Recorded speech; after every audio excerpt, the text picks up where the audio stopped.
one of the most chilling tales you will ever hear.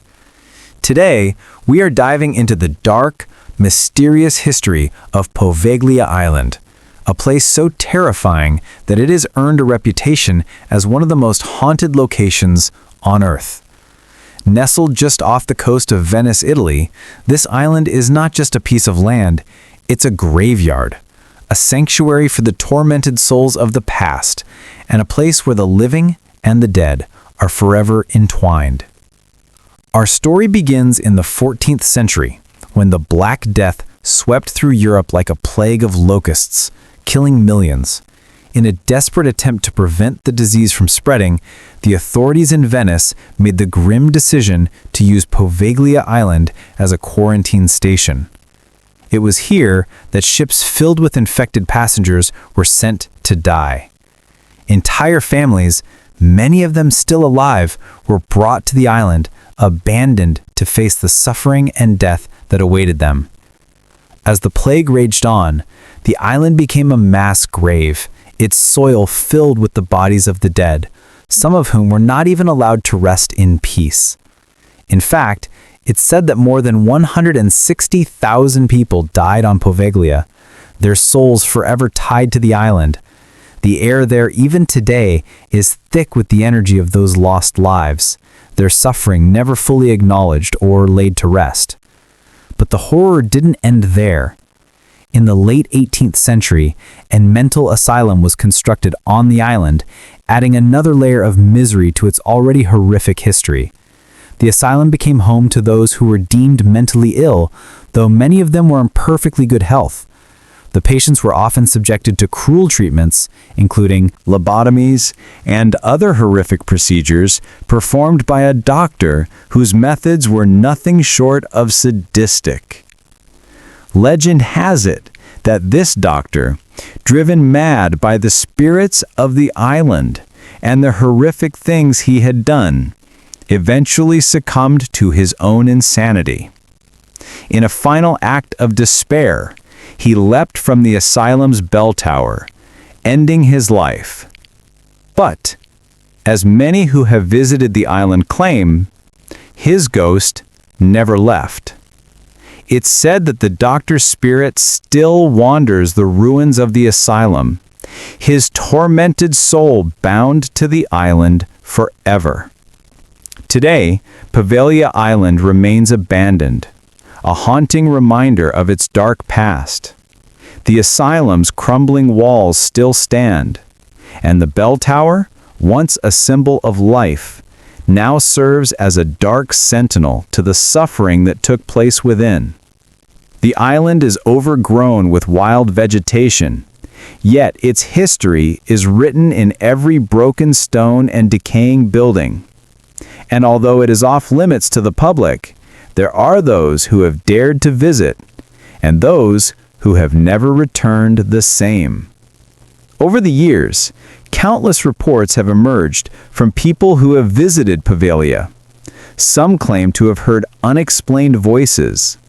Others have seen shadowy figures darting between the ruins.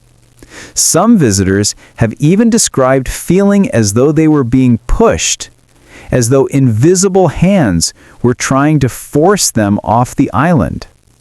And there are those who report physical sensations of dread, feeling as if the very air around them is suffocating them. But perhaps the most terrifying reports are the ones that claim to have encountered the ghost of the sadistic doctor himself. People have claimed to see his figure lurking in the corners of the asylum, his face twisted in torment, madness, still bound to the island he helped turn into a living nightmare. And yet, the terror doesn't stop there. Even after years of abandonment, the island continues to haunt those who have dared to visit. Those who leave Poveglia often describe feeling as though something came back with them, as though the spirits of the island followed them home. Some have even reported strange occurrences after their visit, unexplained cold spots, objects moving on their own, and eerie whispers in the dead of night.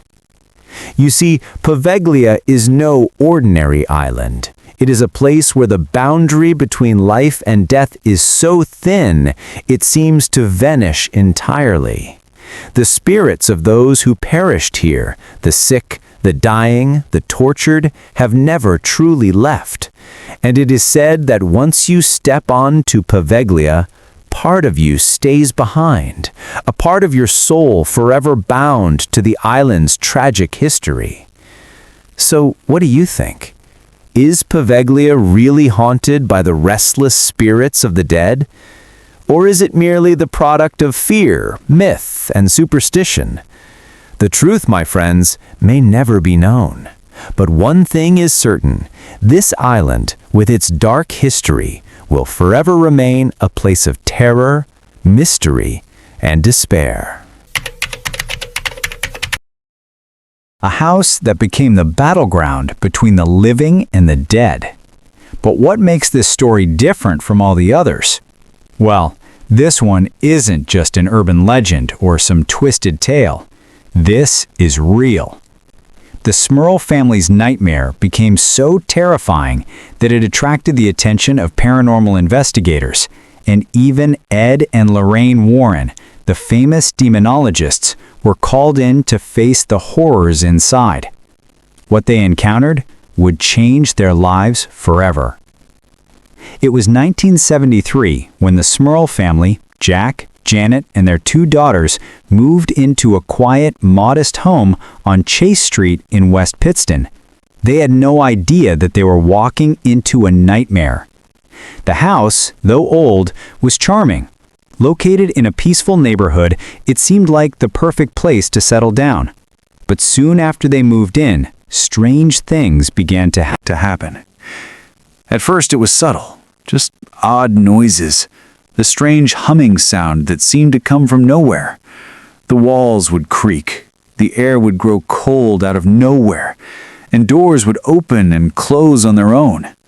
But the family thought little of it. Houses make noises, right? Everyone gets used to it.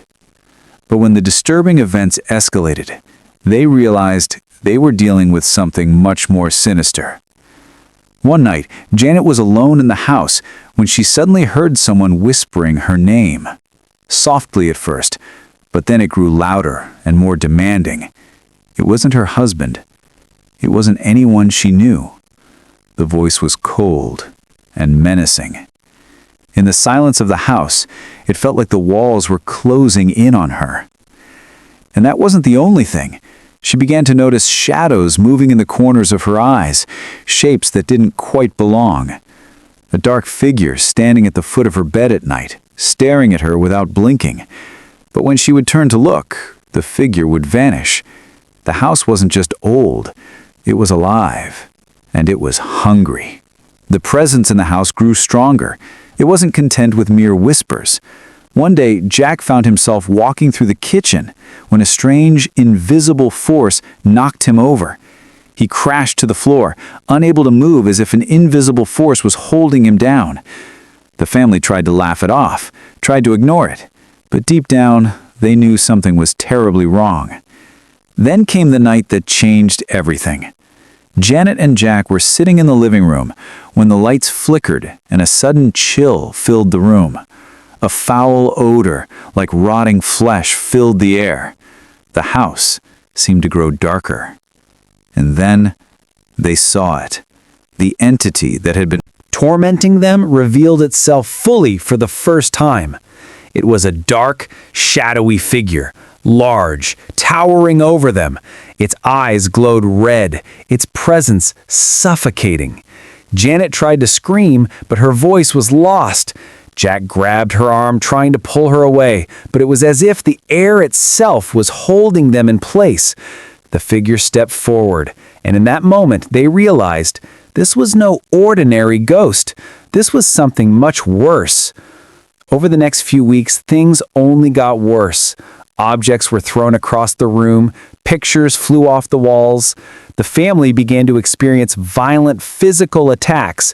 Scratches and bruises would appear on their bodies without explanation. They were being attacked by something not from this world. And that's when they reached out to the Warrens. Ed and Lorraine Warren, world-renowned paranormal investigators, were called in to help. The couple had dealt with some of the most terrifying cases of demonic possession, but nothing could prepare them for what they would face in the Smurl house. Ed Warren, standing in the hallway, suddenly felt a cold hand wrap around his throat. He gasped for air, struggling to breathe, as something invisible tried to choke him. Lorraine, sensing the danger, quickly called out for help. Together they managed to break the hold. But it was clear the demon was strong, and it was angry. With no other option left, the Warrens brought in a team of exorcists. The house had become a battleground, with the Smurl family caught in the middle. The exorcism was long and brutal. The demon fought back fiercely, throwing furniture, slamming doors, and attacking the exorcists. But after hours of prayer and ritual, they finally succeeded in driving the demon out. The house fell silent. The oppressive atmosphere lifted. But the Smurl family knew they would never truly be free of the terror they had faced. The demon may have been cast out, but the scars it left would remain.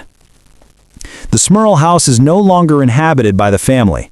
It stands as a grim reminder of the dangers that lurk in the unseen world. The events that took place there have been recorded in books, documentaries, and even movies.